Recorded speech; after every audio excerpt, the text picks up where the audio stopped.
കഴിഞ്ഞ തവണ ഞങ്ങൾക്കൊരു സീറ്റുണ്ടായിരുന്നു, പ്രാവശ്യം ഞങ്ങൾക്കൊരു സീറ്റുണ്ട്. പക്ഷേ പരാജയമായിട്ട് തന്നെ ഞങ്ങൾ കാണുന്നു.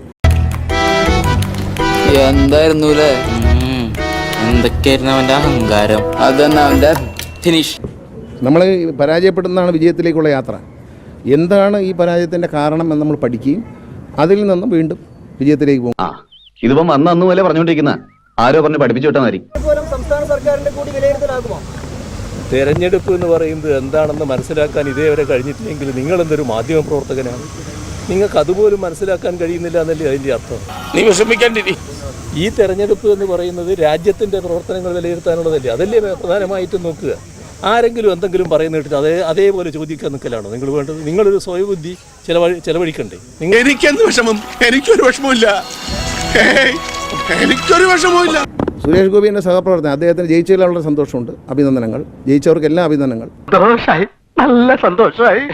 കണ്ണീര് തുടച്ചിട്ട് കുറച്ചുകൂടി വിശ്വസിക്കാൻ തോന്നുന്നില്ല. ഇന്ന് രാഷ്ട്രീയം തീരുന്നില്ല, ഇങ്ങനെ മറിഞ്ഞ് വന്നുകൊണ്ടിരിക്കും. തോൽവി വിജയത്തിൻ്റെ തുടക്കമാണ്. അതുകൊണ്ട് ഒരു കുഴപ്പമില്ല. തോൽവി പഠിക്കും, തിരുത്തും, അടുത്ത വിജയം ഞങ്ങൾ പിടിക്കും. ഒരു സംശയം അക്കാര്യത്തിൽ വേണ്ട. ഇതോടെ അങ്ങ് തീർന്നു എന്നാലും വിചാരിക്കരുത്. അങ്ങനെ തീരില്ല. അങ്ങനെ തീരുന്നൊരു പ്രസ്ഥാനമല്ല.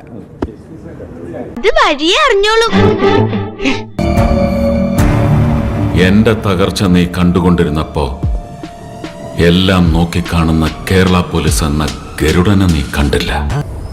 കണ്ടറിയണം കോശി, നിനക്കെന്താ സംഭവിക്കാതെ. താങ്ക്സ് ഉണ്ടടാ മോനെ ദിനേശ, താങ്ക്സ് അടിച്ചു പൊളിക്കടാ.